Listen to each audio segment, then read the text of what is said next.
Professor, eu queria aliar duas coisas, né, das respostas anteriores. A primeira é a questão do próprio G7 e a segunda, na questão que o senhor falou, que hoje a gente vive um cenário diferente no qual os Estados Unidos não é mais aquela potência hegemônica, né? Hoje a gente vê ali outros países também dividindo esse protagonismo, principalmente China, né?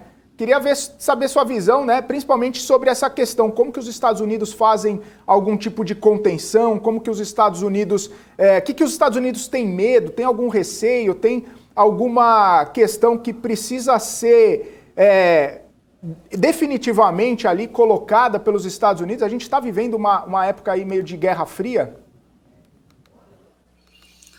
Olha, todas as evidências, né, elas mostram a questão da Guerra Fria. Se nós pegarmos os relatórios nacionais de estratégia de defesa dos Estados Unidos, pelo menos desde 2017, eles colocam que a grande tarefa deles é tentar conter a influência da China, principalmente, e da Rússia. Então, esse é um ponto interessante. E que as frentes em que se ataca, né, não a Rússia, porque a Rússia está em guerra, eu acho que a Rússia, né, é evidente a quantidade de sanções.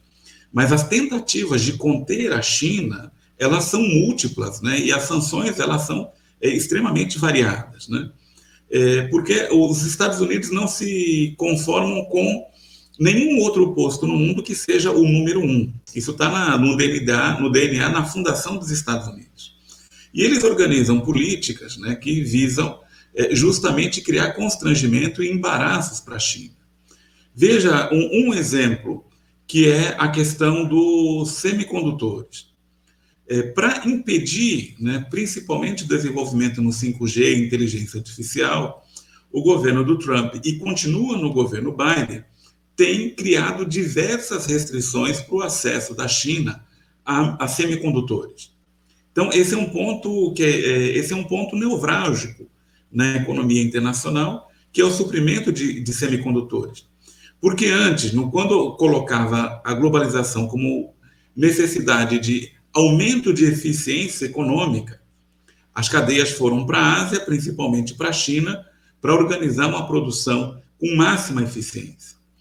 Hoje, a lógica da segurança e da contenção da China faz com que seja menos importante a eficiência econômica e mais importante a questão da segurança estratégica ou dos interesses hegemônicos dos Estados Unidos. Há um outro constrangimento, né, que acho que as pessoas deveriam prestar atenção, que desde o dia 21 de junho, os americanos impuseram uma série de restrições a toda a produção vinda da província de Xinjiang, na China. Né, aquela província onde tem uma população, ou parte da população é de origem uigur. O que os americanos estão colocando ali? Que toda a produção que vem dali vai ser objeto de sanção.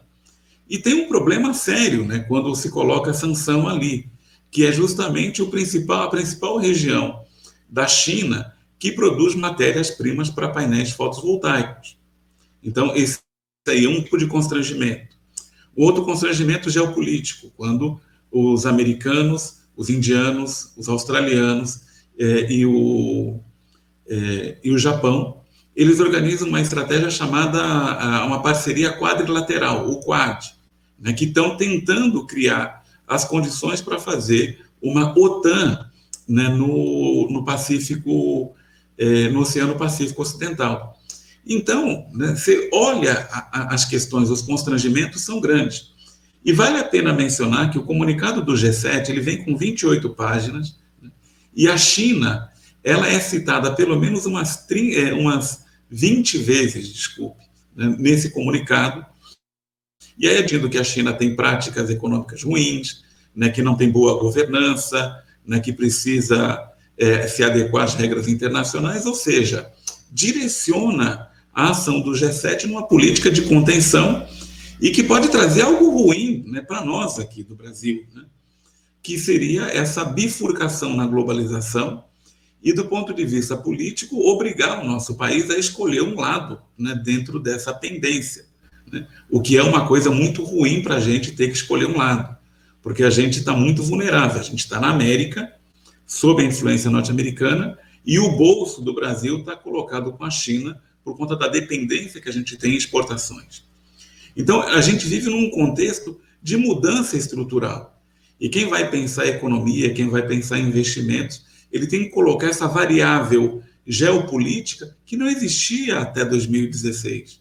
Porque em 2016 se colocava, não, vamos aprofundar a globalização, vamos reestruturar, vamos manter essas cadeias, obter o máximo de eficiência. Hoje se fala, por exemplo, só para concluir essa sessão, de tirar a cadeia da China e manter para a América Latina, né, uma política chamada nearshoring, né, ou reshoring, né, no caso de levar a produção para os Estados Unidos. Se não me engano, antes de ontem a Samsung disse que iria fazer uma fábrica de componentes eletrônicos nos Estados Unidos, né, justamente para os Estados Unidos terem essa autonomia geográfica na produção dos principais insumos industriais.